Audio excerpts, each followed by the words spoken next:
आज का हमारा टॉपिक रहने वाला है पृथ्वी के प्रमुख मंडल का, जो एनसीईआरटी से लिया गया है कक्षा 6 से। तो दोस्तों, मैं बताने वाला हूँ कि पृथ्वी के प्रमुख मंडल में चारों मंडलों का परस्पर संबंध। इसकी परिभाषा की बात करें दोस्तों, पृथ्वी के चारों मंडल कौन कौन से हैं दोस्तों?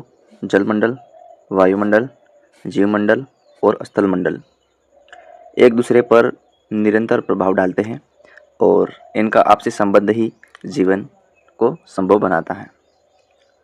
सबसे पहले बात करते हैं दोस्तों हम कि जलमंडल के बारे में। जलमंडल और वायुमंडल का संबंध। सूर्य की उष्मा से जल वाष्प बनकर वायुमंडल में चला जाता है। वाष्प बादल बनता है और वर्षा के रूप में पुनः जलमंडल में लौट जाता है।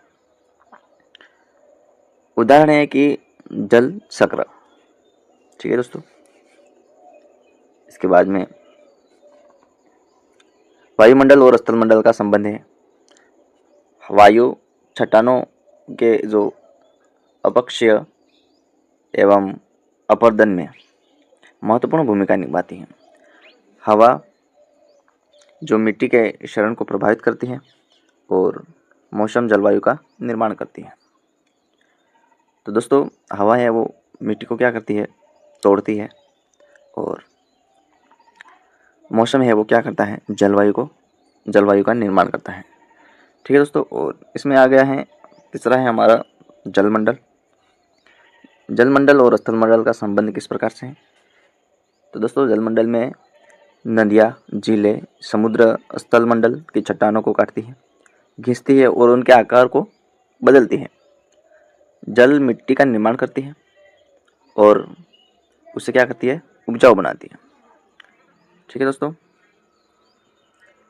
इसके बाद में हम पढ़ने वाले हैं जीवमंडल और अन्य मंडलों का संबंध। जीवों को वायु, जल और भोजन स्थलमंडल से प्राप्त होता है। ठीक है दोस्तों। जीव वायुमंडल से ऑक्सीजन लेते हैं और कार्बन डाइऑक्साइड छोड़ते हैं। पेड़ पौधे जलवायु और मिट्टी को संतुलित रखने में सहायक होते हैं।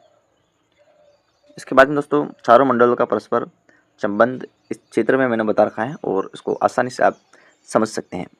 ये हमारा वायुमंडल आ गया, ये जलमंडल आ गया, ये जीवमंडल आ गया और ये स्थलमंडल आ गया। ठीक है दोस्तों। स्थलमंडल कौन कौन से हैं? वायुमंडल कौन कौन से हैं? जलमंडल कौन कौन से हैं? स्थलमंडल कौन कौन से हैं? तो दोस्तों, यह इस प्रकार से मैंने बता रखा है कि वाष्प और वर्षा मिलकर ये बादल का निर्माण करते हैं। हवा का अपर्दन होता है स्थलमंडल की ओर। स्थलमंडल में आ गया पर्वत, ये मिट्टी, खनिज, ये पोषक तत्व ये शामिल हो गए। ठीक है। और ये स्थलमंडल जीवों द्वारा मिट्टी का निर्माण होता है। यहाँ पे ये पेड़ पौधे से मिट्टी का निर्माण होता है। नदी समुद्र द्वारा अपर्दन होता है जो जीवमंडल में। ठीक है दोस्तों। और इसमें जलीय जीवों का जो जीवन भी यही जल में होता है। इसके बाद में दोस्तों, महत्वपूर्ण तथ्य क्या है कि पृथ्वी पर जो जीवन इन चारों मंडलों के जो संतुलन पर निर्भर है। यदि इनमें से किसी एक में भी असंतुलन होता है तो जीवन संकट में पड़ सकता है। पर्यावरण संरक्षण से इन चारों मंडलों का संतुलन बना रहता है। तो दोस्तों, जल, वायु, भूमि और जीव ये चारों मिलकर पृथ्वी पर जीवन का आधार है। इनका संतुलन ही हमारे अस्तित्व की गारंटी है।